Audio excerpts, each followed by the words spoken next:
Hey everybody, coming at you a day before I go to Orlando for the winter meetings, 2 days before really everything starts. Monday's the official start of the meetings, but I think Sunday you're going to start seeing more rumors flying, more of the traditional hot stove stuff. Hopefully some moves. It's been pretty quiet in general so far, but we did have at least an announcement from the Giants today, something, a press release.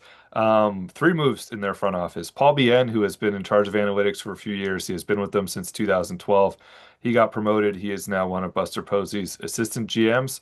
And I think what probably caught a lot of people's attention, Javi Lopez and Curt Casali joining the front office as advisors. So it is a pretty big group of advisors now, and two guys that Buster knows very well. Obviously, Curt was his backup catcher at one point. Javi, he's a longtime teammate. We all love him. Don't worry, he's still doing some TV. We'll see how that all shakes out, but he still will be involved with NBC Sports Bay Area. But Javi, one of the smartest players I've ever covered. I think everyone who played with him knows he would succeed at whatever he wants to do, as you've seen with him doing TV. So interesting that he is helping out in the front office now, giving a pitcher's view to this front office. And then Curt Casali, one of those guys, I mean, he is, for me and a lot of people in this industry, I think, in kind of that Stephen Vogt, Nick Hundley um, group where you're like, that guy could do TV if he wants to. That guy can be a manager. That guy could be part of a front office. Stephen Vogt, one of the best managers in baseball, obviously.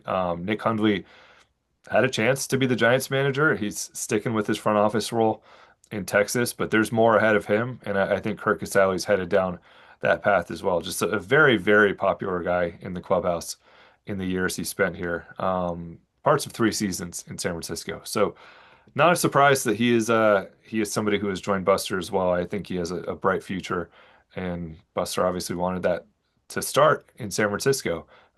He did some time with Cincinnati earlier this year in their front office, but this is his first like real post playing career job, and so we'll see where that goes for Curt. But two guys that I'm sure Buster is happy to have around. It is kind of an interesting front office now. Eight advisors: Javi, Curt Casali, Bruce Bochy, Dusty Baker, Ron Wotus, John Barr, who was the guy who drafted Buster Posey, Bobby Evans, longtime GM, assistant GM, and then GM in San Francisco. He came back a year ago. And then Jeff Barry, who's Buster's agent, and he came back a year ago as well. And Jeff was instrumental in adding Tony Vitello to the mix. So, and interesting, it's a group of eight advisors. That is a lot of advisors, a lot of experience there for Buster to lean on, for Vitello to lean on. One thing that stands out to me, and I'm not saying this is good or bad, but I know I've heard this from some people around the game as well, is it is very, everything's internal. I mean, these are all guys that Buster played with, guys that represented him, guys that he knew from San Francisco. He didn't ever play for Dusty, but Dusty's a longtime Giant. So sometimes teams will go out and you'll see new hires and they will pick like three or four different guys who are rising in other organizations. Giants haven't really done that. It is like an interesting forever Giants, even in their front office. So uh, neither good nor bad, but something that stood out to me, and we will see where this all goes for this group and in a couple years from now, where we look back on all this. I think one thing that'll help, they have added a lot of coaches from outside, some young coaches. That's all going to be announced probably in the next week here. They're finalizing contracts, finalizing roles. The big news this week was Ron Washington. He's coming on. He's been a manager in Texas, been a manager in Anaheim, of Los Angeles, whatever they call themselves now, and he is somebody who has been known as one of the best infield coaches in baseball for a long, long time. So Ron Wotus and Wash now are two guys who are going to be in charge of the infielders for this group, which is crucial. I think Matt Chapman probably doesn't need the help, but Bryce Eldred's still running first, Raffy Devers still running first. They have guys at second base who can improve. And then I look at the minor league system led by Joshua Gonzalez, last year's first round pick as a middle infielder.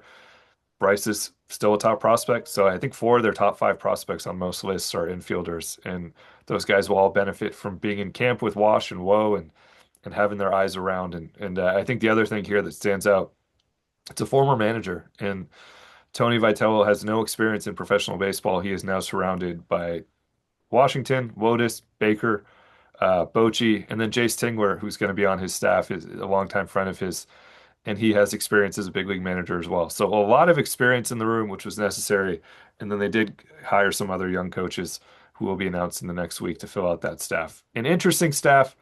I think from the outside looks like a pretty good and diverse staff. I've heard good things just talking to some players and um, talking to some people around the game. I think there's some excitement. Having said all that, this is about players, and the Giants have not added a whole lot, and there's not been a whole lot of buzz. I have not written a whole lot because they haven't, done too much, really. So you look at what they have done. Sam Hentges, a left-handed reliever, seems like a solid pickup. Cheap deal, 1.4 million. Gives them four guys now in Eric Miller, Hentges, Gage, and San Martin, who was picked up in October. Four options from the left side. So they should be fine from the left side. It should be a very cost-controlled group of left-handed relievers, which is fine. I mean, you saw what happened last year with the Dodgers when they tried to go out and add lefty relief. Like it's you want to see who the two best in camp are and go from there. And so I think they've done a nice job from the left side there. Joey Weimer picked up a few weeks ago from the Marlins. He was pretty good a couple years ago in Milwaukee. He's bounced around a little bit since then. Very good defender. Big platoon splits. So I think you can look right now and say maybe him and Drew Gilbert stand out. Weimer hits from the right side, Gilbert from the left. They stand out as potentially a right field platoon. Would be really, really good defensively.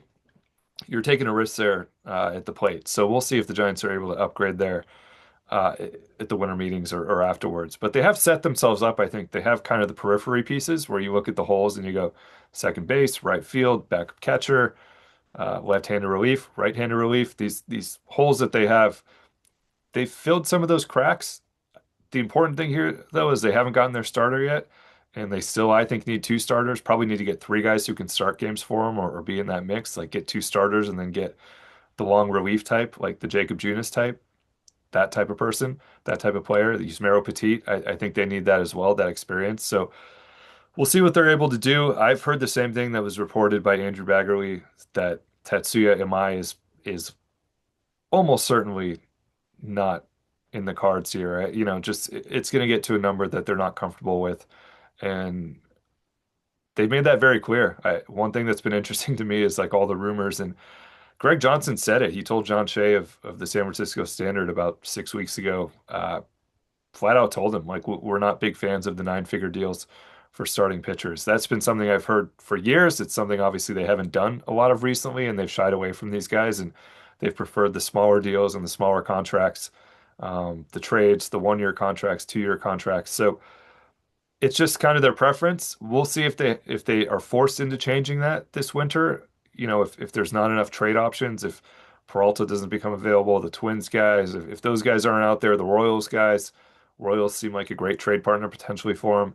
If those guys aren't out there, they might have to get out of their comfort zone and spend a little bit more on these pitchers. But right now, it doesn't seem like, at least in terms of Imai, they're going to be too involved there. I've been hearing that for a few weeks, just not a whole lot there. Having said all that, Buster Posey has surprised us before with Raffy Devers. So I think you can never say never with him, but seems like they're headed for a different class of pitcher. Hopefully like the Zach Allen guys, Michael King, those guys. There's some complications with them as well, but they at least are talented and can add to this group. So we'll see what they're able to do over the next week. Everything should pick up Sunday and Monday here at the winter meetings. A couple other things to watch. First of all, we're on emergency pod watch, obviously, for anything over the next week. Cole is standing by. If you don't listen to Giants Talk or subscribe, go and do that. We'll be ready to do as many as we need to next week. We'll see. Hopefully have a few pods next week that we have things to talk about. Two other things. Sunday is Hall of Fame day in a way. I mean, there's a committee that will vote on guys like Barry Bonds and Jeff Kent.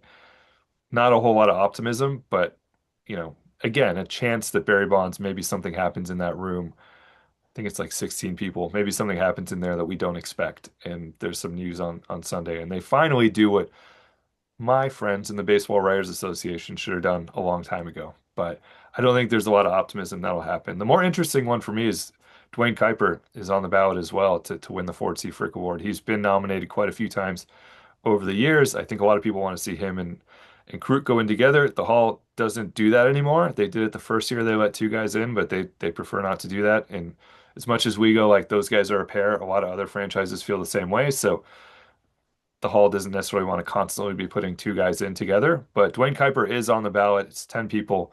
And we all know Dwayne and we know how good he is. So a very, good shot for him. I mean, he's been on before and hasn't gotten in, but every time he's on, I think there's a shot that we're talking about that. So that is something to watch on Wednesday. Other than that, we'll wait and see where the Giants go and what they do. I'll be here. I'll be on Giants Talk.